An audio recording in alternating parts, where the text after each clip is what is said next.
Após a aprovação do Senado, cabe agora à Câmara liberar recurso da Covid para estados e municípios bancarem o piso da enfermagem. Como é que isso aí vai funcionar, Orengo? Conta pra gente. Bom dia.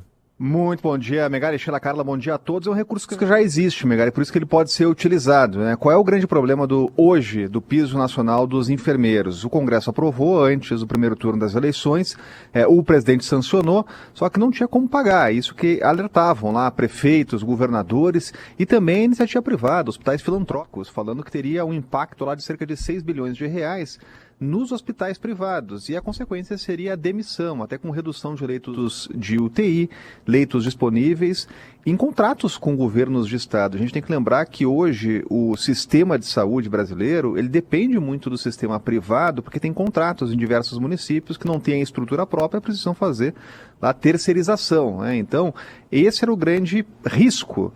Essa matéria foi parar no Supremo Tribunal Federal e o Supremo suspendeu o pagamento do piso dos enfermeiros. Eles já deveriam estar recebendo, esse é o ponto, né? Teve até greve de enfermeiros porque eles já deveriam estar recebendo aumento, assim como auxiliares de enfermagem e técnicos de enfermagem. Agora, o Congresso Nacional buscou uma saída, já passou ontem no Senado Federal, usar esses recursos que foram disponibilizados neste ano para a Covid para financiar o piso aí dos enfermeiros. E por que ele pode ser utilizado, Megali? Porque a gente não está mais no auge da pandemia, já passou lá a pior fase, obviamente ainda temos casos, mas aqueles recursos ainda restam em estados e municípios e poderiam ser realocados. É isso que os estados e municípios devem fazer. Só falta passar na Câmara. Agora, a gente já está ouvindo aqui representantes da saúde dizendo o seguinte, olha, não basta isso. Então tem outras propostas também lá na Câmara dos Deputados, como repasses para hospitais filantrópicos, repasses do governo federal, e isso também vai ser discutido aqui no Congresso Nacional. Deixa eu perguntar aqui às minhas companheiras de estúdio. De 513 deputados dessa nova formação da Câmara, quantos vocês acham que se elegeram com os próprios votos? Sem precisar de coeficiente eleitoral, sem precisar ser de puxador de votos? Quantos se viraram com os próprios votos, com as próprias pernas? Metade. Metade? Dos 513 são 25. Quê? Um em cada 20. Eu vou ler os nomes, porque são tão poucos que dá pra ler. São os puxadores de voto, né? É. Aqueles que tiveram. Foram 8 do PL. Nicolas Ferreira, Carla Zambelli, Eduardo Bolsonaro, Ricardo Salles, André Ferreira, Felipe Barros, Eduardo Pazuello e Bia Kicis. Do PP, delegado Bruno Lima, Clarissa Técio, Arthur Lira e Dr. Luizinho. Do PSOL, Guilherme Boulos, Talíria Petroni e Fernanda Melchiona. Do PT, Gleisi Hoffmann, Paulo Pimenta. Da União Brasil, Silvia Alves, Daniela do Vaguinho.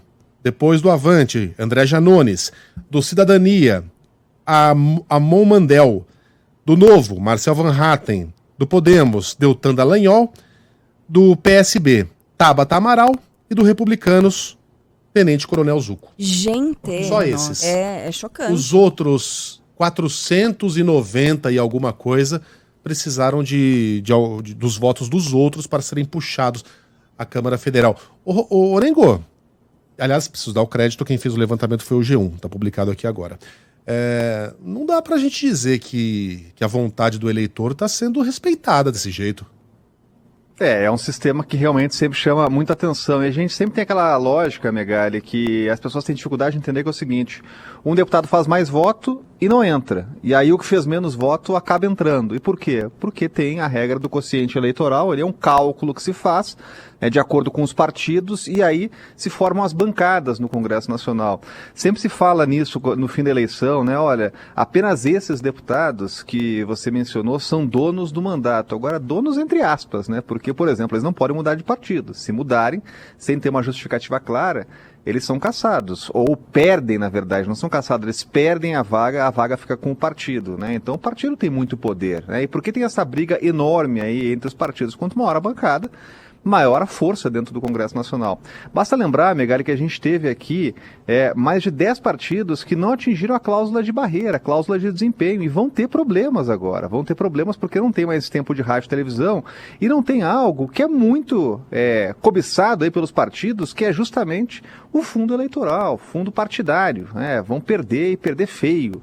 E para sair dessa lógica, vão precisar entrar em federações, né? Vamos citar só alguns nomes aqui, são 15 partidos que não conseguiram atingir essa cláusula de desempenho, e tem partidos importantes aí, PTB, um partido histórico, né? Por exemplo, o PTB não vai poder mais participar de debate, então Padre Kelmon, na próxima eleição, não participa mais, né? Não fez o número de parlamentares ali para ter aquela obrigação de convidar Padre Kelmon para o debate. Então já na próxima eleição está fora, a não ser que feche aí uma federação. O Partido Novo, né, que surgiu aí na última eleição como uma grande força, reelegeu Romeu Zema, né, mas fez só 3 deputados. Tinha 8, fez 3, né? Então também não bate a cláusula de barreira. É um partido que já não usa fundo partidário, mas não vai ter tempo de rádio e televisão. Mas Rede, PV, né, partidos que são aí consolidados, agora perdem esses direitos aí. Não aparece mais na TV e não tem mais o fundo aí para gastar com dinheiro público. Muita gente me chamando a atenção aqui para o Kim Kataguiri. É bem provável que ele tenha conseguido se eleger sozinho. Foram 295.460 votos pela União Brasil. Ele não estava na lista que eu peguei emprestado aqui do G1. 8ª melhor votação em São Paulo. Provavelmente não precisou de voto para ninguém. Não, mas é a questão de que ele não conseguiu puxar muita gente, né? Com esse... O Movimento Brasil Livre, ele elegeu 2 candidatos somente, né? O Kim, então ele não conseguiu puxar muita gente. Aliás, o Fernando Holliday não se elegeu, né? Muito provavelmente ele não está nessa lista porque ele, como puxador, não conseguiu puxar. Se elegeu, mas não... E até um caso, esse é um caso simbólico, Megali, que foi um parlamentar que surgiu como uma das grandes novidades na última eleição, só que nessa eleição ficou muito claro aí a independência, né? Uma crítica tanto a um lado quanto ao outro. E o que a gente viu foi assim uma dificuldade muito grande de candidatos que não estavam em um dos polos e realmente, por exemplo, repetirem grandes votações, né? Ou realmente se reeleger. A gente viu muita gente que ficou aí pelo caminho, né? Que não optou nem por Lula, nem por Bolsonaro. Então, uma dificuldade de quem está fora dessa polarização, né, de se sobressair, né? Mas foi um parlamentar que conseguiu aí a reeleição com uma votação menor.